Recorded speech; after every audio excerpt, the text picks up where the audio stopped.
ये दोस्तों नई भूतिया कहानी की शुरुआत करते हैं। ये कहानी है 13 दिसंबर 2011 की। वह एक थकान देने वाला दिन था। मैं सड़क पर चल रहा था और सड़क पर एक भी व्यक्ति को चलते हुए नहीं देख पा रहा था। लगभग रात के 8 बज रहे थे। मैं सोच रहा था कि कार्यालय में क्या हुआ था। मैं सड़क के अंत में कुत्तों के भौंकने को सुन सकता था। मैं जितनी तेज चल सकता था चलने लगा ताकि माँ को कड़ी दे सकूं, जो मैंने अपने कार्यालय से रास्ते में खरीदा था। जैसे ही मैं अपना सिर नीचे करके चला, मुझे कुछ कदमों के कदम करीब आने की आवाज़ सुनाई दी। जैसे ही मैंने अपना सिर ऊपर उठाया, मैंने औपचारिक काले जूते, बड़े करीने से इस्त्री किए हुए कपड़े, एक फटी हुई कमीज और हाथ में छाता लिए एक लंबे आदमी को देखा। चलने का ऐसा ही अंदाज था किसी का जो कभी मेरे बहुत करीब था, पर छतरी की वजह से मैं उसे देख नहीं पाया। जैसे जैसे वह व्यक्ति करीब आया, मेरा मुंह खुला का खुला रह गया। मैंने कभी नहीं सोचा था कि मैं अपने अस्तित्व में फिर से उससे मिल सकता था। हमने करीब 20 सेकंड तक एक दूसरे को देखा। वह ऐसे गुजर गए जैसे कुछ हुआ ही न हो। मेरे गालों पर आंसू लुढ़क गए और कुछ ही सेकंड के भीतर मेरा दिमाग उन अच्छी यादों को याद करने लगा जो हमने साथ में बिताई थी कुछ साल पहले। वे हमारे तीसरे वर्ष के अंतिम कुछ दिन थे। बीटेक। यह एक उबाऊ कक्षा थी और लगभग आधी कक्षा ऊब रही थी। मैंने उबासी लेने लगा। अचानक मैंने एक तेज आवाज़ सुनी, प्रिया। मैंने सामना किया, बाहर निकलो। उसने मुझ पर चिल्लाया। मैं चुपचाप बाहर निकल गई, दरवाजे पर खड़ा हो गया। बाद में जब सभी क्लास सुनने में व्यस्त थे तो मैंने एक लड़के को घूरते हुए पाया। उसने तुरंत अपनी दृष्टि बोर्ड पर लगा दी। मेरे दोस्तों ने लेक्चर द्वारा दंडित किए जाने के लिए मुझे इशारा कर और चिढ़ाना शुरू कर दिया। जब मैं उन्हें वापस इशारा करने में व्यस्त थी, मैंने एक बार फिर उसकी नज़र देखी। वह हंस रहा था, वह मुस्कान हड़ताली थी। मैं उससे अपनी नज़र नहीं हटा सकती। उस घंटे के बाद ब्रेक के दौरान मैं और मेरे दोस्त को बेतरतीब नॉनवेज जोक्स के साथ शगल कर रहे थे, एक दूसरे को चिढ़ाते हुए। मैंने एक बार फिर उसकी नज़र देखी। मैंने एक मुस्कान दी। वह तुरंत निकला और चला गया। मैं सोचने लगा था कि क्या हो रहा है।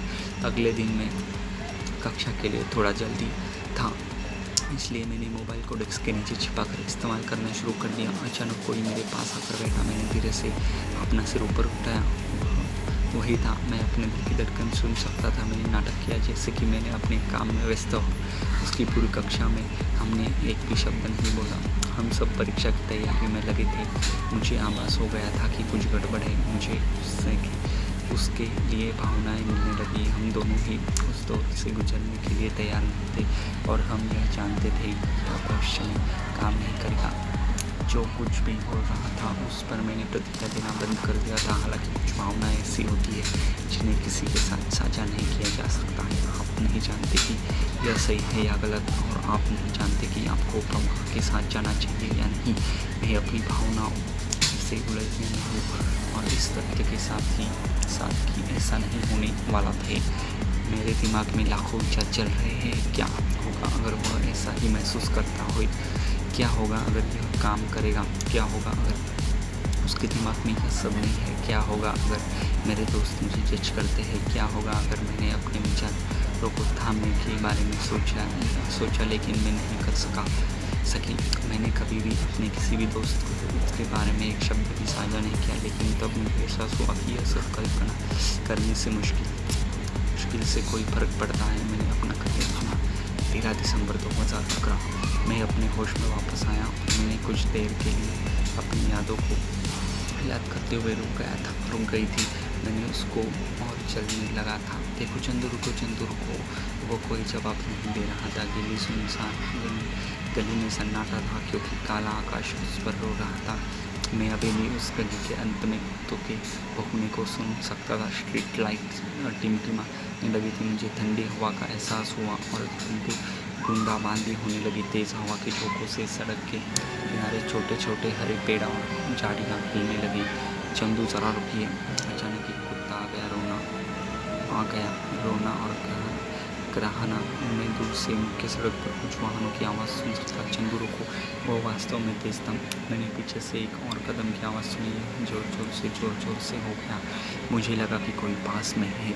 मैं रुक गया। मैंने पीछे मुड़कर देखा, मैंने कोई नहीं देखा। कुछ सेकंड बाद स्ट्रीट लाइट बंद हो गई। डर की सिहरना मेरी रीढ़ में दौड़ गई। अचानक तेज आवाज़ के साथ मेरा फ़ोन बजने लगा। मेरे कॉलेज की एक सहेली थी, प्रिया। क्या तुमने खबर सुनी? हमारे सहपाठी चंदू का 1 घंटे पहले सड़क दुर्घटना में निधन हुआ है। सो दोस्तों, आपके क्या विचार हैं? क्या वह चंदू ही था? अगर आपको स्टोरी अच्छी